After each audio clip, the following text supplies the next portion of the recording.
আচ্ছা, আপনি যে বাংলাদেশের সুদর্শন পুরুষের অ্যাওয়ার্ড পেয়েছেন, আপনার মনের অনুভূতি কি? আসলে ভাইয়া হয়েছে কি, বাংলাদেশের সুদর্শন পুরুষ হতে পেরে আমি খুবই গর্ববোধী।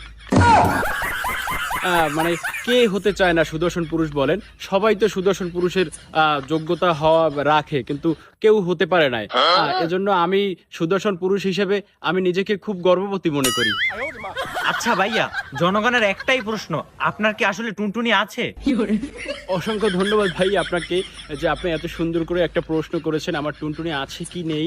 সে বিষয়ে আসলে আমিও কনফিউজ হয়ে যাই মাঝে মাঝে, কারণ আমার হচ্ছে টুনটুনি মাঝে মাঝে কোথায় যে যায় খুঁজেই পাই না, আমি হাতিয়েই পাই না যে আমার টুনটুনি আছে কি নেই। আর ধন্যবাদ জানাই তাকে যে বাংলাদেশের সুদর্শন পুরুষ হিসেবে আমাকে অ্যাওয়ার্ড দিয়েছে। তারও মনে হয় টুনটুনি নেই, যদি থাকতো তাহলে বাংলাদেশের এত লোক থাকা সত্ত্বেও আমাকে কেন সুদর্শন পুরুষ হিসেবে অ্যাওয়ার্ড দিবে এই বিষয়টা আমি আসলে বুঝতেই পারিনি।